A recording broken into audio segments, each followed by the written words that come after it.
All right, welcome to This Explainer. Today we're going to dive into a pretty fascinating historical blueprint left by King Hezekiah to understand exactly how to make institutional and personal change truly last. Whether you're leading an organization, managing a local community, or honestly, just trying to build lasting habits in your own life, the ancient text we're looking at today holds a structural secret that is incredibly relevant for us right now. So, to set the stage, we're dropping right into the middle of a massive historical event, a huge Passover festival in ancient Jerusalem. According to the source material, King Hezekiah had just sent out invitations across the land, gathering people to reopen the temple doors after a long, really dark period. It was a massive emotional high. Everyone was thrilled. But the crucial point we need to ask is, what actually happened when that emotional high faded and everyone just went home? Did the passion survive the long trip back to normal life? And this brilliantly illustrates the core problem we all face. Getting fired up at a one-time gathering is easy, but keeping that fire burning, that requires a completely different approach. The source draws a really sharp line between merely recovering a practice and actually sustaining it. A single weekend retreat or an inspiring conference can spark a change, for sure. But without a framework, that spark just fizzles out. Hezekiah completely understood this, and as you'll see, his next moves were a literal masterclass in structural reform. Part 1. After Passover, the real start. Moving from emotion to action. The real work didn't actually start in the temple, it started the second they walked out of it. According to 2 Chronicles 31, the people voluntarily went out, destroyed their idols, and cleared out the physical manifestations of their old desires before they even returned home. And what's absolutely fascinating here is that Hezekiah didn't issue some royal decree forcing them to do this. The people, moved by their recent experience, took it upon themselves to dismantle the old systems. They physically removed the things that were taking up space in their lives. Part 2.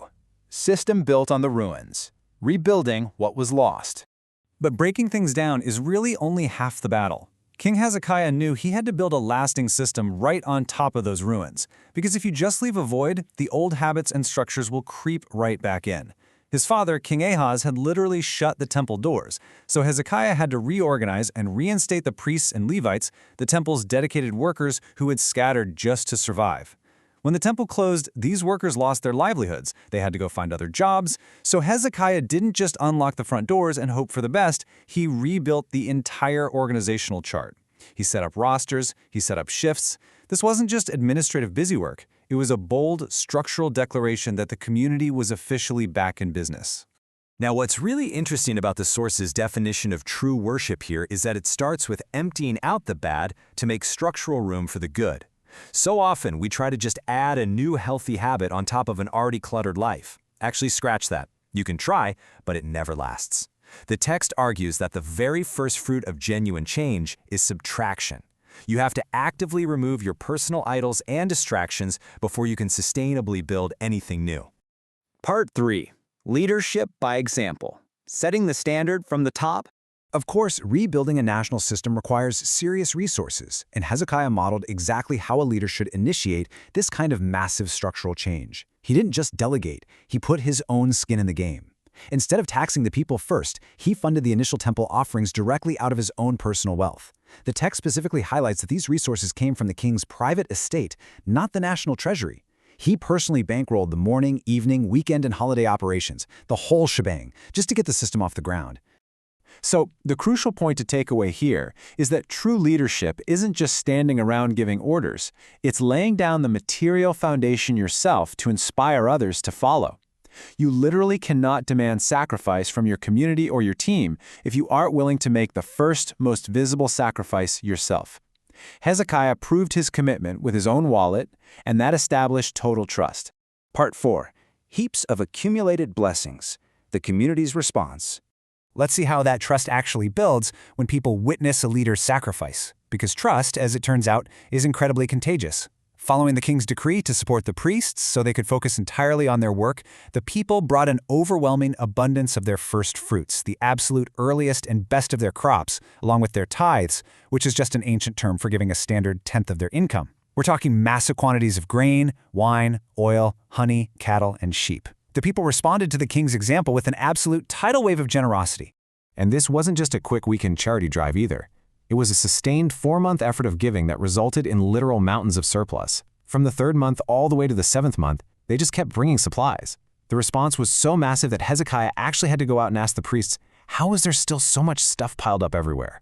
High Priest Azariah points out a massive paradigm shift here. The surplus wasn't just human generosity, it was evidence that God had already immensely blessed the people. Azariah tells the king that everyone is eaten, everyone is satisfied, and there's still a massive stockpile left over. The source text suggests that this kind of sustained giving is only possible because the people were already standing on a foundation of immense blessing. Part 5. The Pandemic and Today's Lessons, a modern reflection on ancient wisdom. Now, let's fast forward thousands of years to the recent COVID-19 pandemic, and we see this exact same principle play out in modern times. Human nature and the systems we rely on really haven't fundamentally changed. During the lockdowns, churches that were part of a connected, systemic financial network survived, while many independent churches, lacking that structural foundation, tragically collapsed.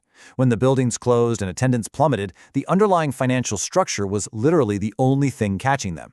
The speaker in our source notes that connected systems provided a safety net, whereas isolated organizations without robust financial backing simply couldn't weather the storm. When the financial system of a church failed, pastors were forced to drive for Uber or take second jobs just to survive. Which leaves us to wonder, how can anyone effectively lead when their mind is split by financial panic? I mean, if a leader is constantly worried about how to pay next month's rent, they absolutely cannot dedicate 100% of their energy to their core mission. A divided mind completely dilutes impact.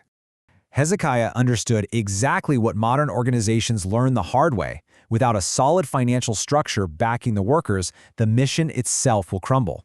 The source makes a profound point here. The financial system isn't just a secular spreadsheet, it is a vital, sustaining mechanism. Money and structure are what allow passion and purpose to thrive long-term.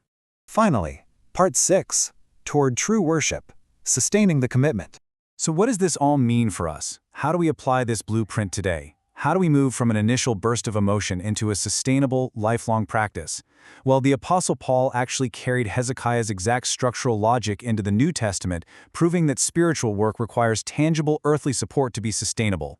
Thousands of years later, the principle remains identical. If you want a mission to succeed, you must materially support the people executing that mission.